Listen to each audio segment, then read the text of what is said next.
Hello, everyone. Julius Malema has been banned from the UK. Now, who is Julius Malema for you who don't know him?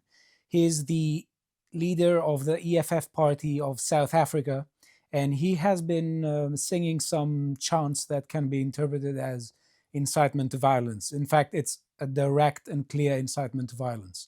He is calling for people to kill the Shoot boy to and kill the kill. farmer. You can listen to it here. Namasa. Kill the poor, the farmer. Kill the poor, the farmer. So he's basically chanting a murderous chant against white people.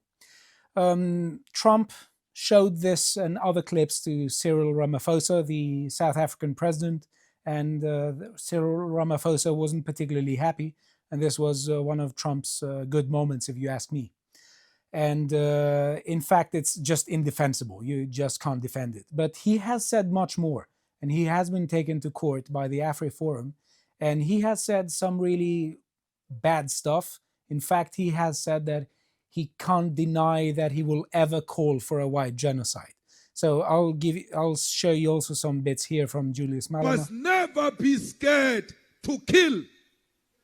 A revolution demands that at some point there must be killing, because the killing is part of a revolutionary act. So he's basically saying that at some point killing must happen because it's part of the revolution, and he is also part of the, relatively speaking, Communist Party. And if you do the math, that's not ruling good. Of white people. And here he was taken to court by AfriForum, and just look at what he says, because he just doesn't back down. Slaughter of white people, at least for now. That means at some future date, we may call for the slaughter of white people. Is that correct? Let's deal with that at that future date. I don't know what's going to happen. So you're saying you are not ruling out that in the future you may very well call for the slaughter of white people? It may not be me.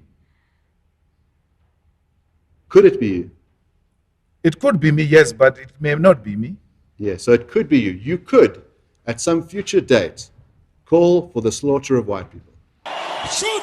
So he says that basically he doesn't call for white genocide right now, or for the slaughter of white people right now, but it's on the table. At some point he could. It's something that he could examine potentially.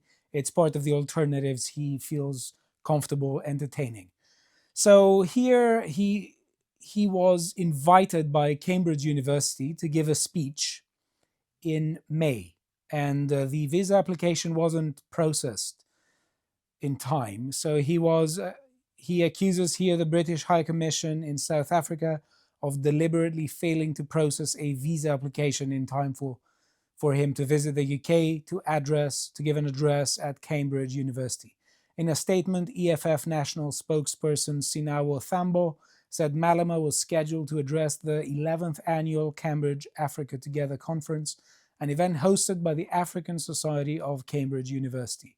Well, I think there are better things for universities to be doing than platforming people who are calling for, essentially, for white people to get murdered. Right. Here the economic freedom fighters are showing the letter that was given to Julius Malema a few days ago, and they are saying that this is the official letter from UK office denying Julius Malema visa application.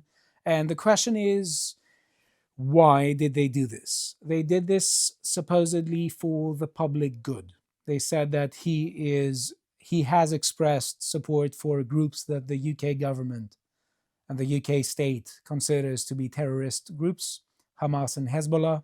And he's also someone who has called for the slaughtering of white people. And here we have a post by the Conscious Caracal. Says Malema's court case testimony comes back to haunt him. In the visa rejection letter to Malema, the UK Visas and Immigration Centre directly references his unhinged testimony from AfriForum's 2022 Equality Court Kill the Boer case.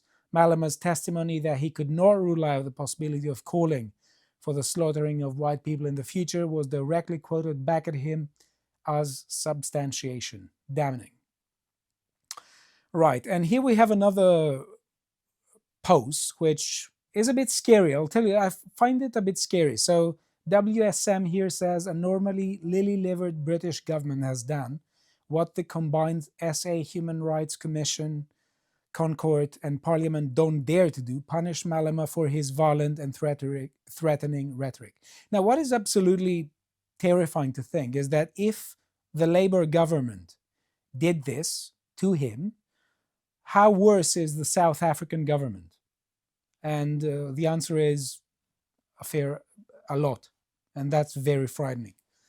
Right, so let's move forward. Here we have people who are in denial of it, and they're trying to sugarcoat Julius Malema's chant. We have here Ongama Mtimka saying the EFF and its supporters have consistently stated that they are not calling for the slaughter of white people. The right, the context of the songs and chants they sing have been well argued, except that literal meanings matter, hence my warnings. And Martin van Staden has a brilliant response saying, asked plainly to pledge to the court that he will never call for racial violence against whites, Malema turned to the judge, looked him in the eye, and stated unequivocally that he will never make such a pledge. It could be on the table. He will not say that this is categorically not an option. That is the final and conclusive element to this whole discourse. Right, so essentially what the British government said and what the Home Office said was that because Julius Malema has expressed his affinity to groups the government considers terrorist, and because Julius Malema has expressed this genocidal chant, that they consider his presence to be bad for the public good. Let me show you here some bits. They're saying essentially that his presence in the UK, if you check out this post, in the answer, his presence in the UK is bad for the public good.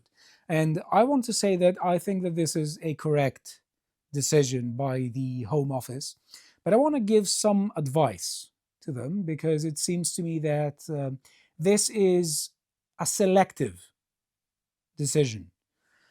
And selectiveness is sometimes the sign of injustice, and in this case I think that it is, and it's unfair, not to Julius Malema, but to the British public. And now I have the ability and the will to give good faith advice to the British government and tell them that if they care about the public good, there are some things that they could be doing, and I want to give them some ideas.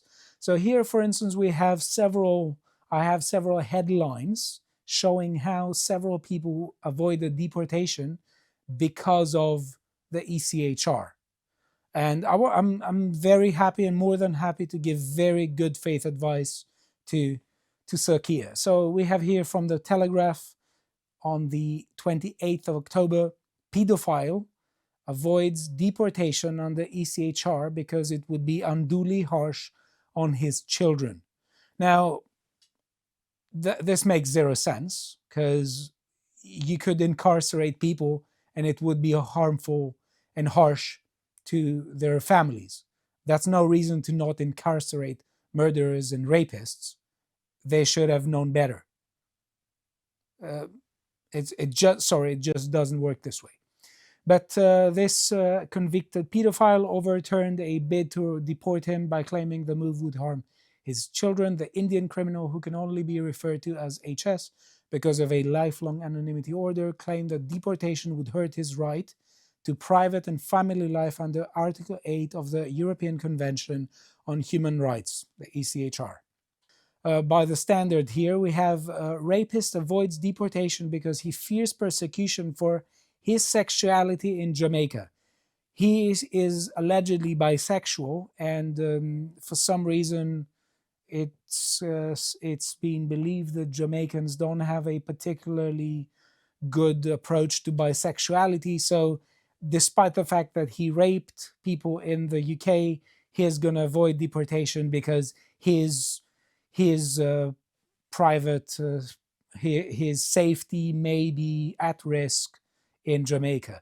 But what about the safety and the increased lack of safety by him being in the UK, roaming free? Yeah, if you actually care about public good, maybe this is something you should take under consideration. There are loads of cases. I just showed you two of them.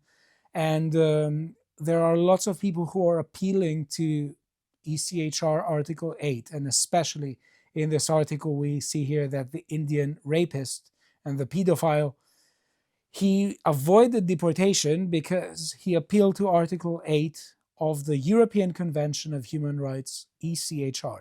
Now, there's a lot of noise against the ECHR, and in some cases, I think it's totally deserved. But I think that the worst case is people who interpret the ECHR. And here I really want to help Sakia and give him some legal advice from the Stelios, especially with Article 8, because Article 8, in fact, is way more sensible than people who are appealing to it to not deport several cases. And in fact, I want to show people how this is actually a really good article. So it says, right to respect for private and family life. Clause number 1, everyone has the right to respect for his private and family life, his home and his correspondence.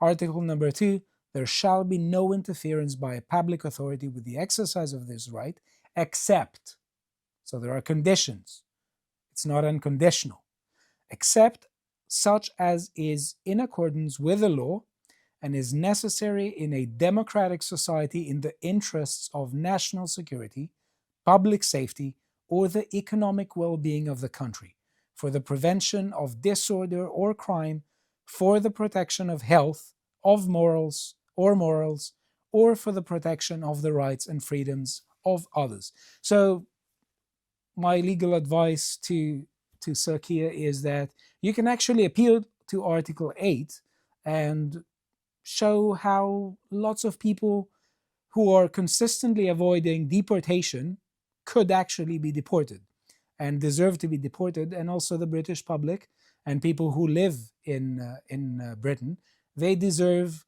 lesser chances of falling victims of crime.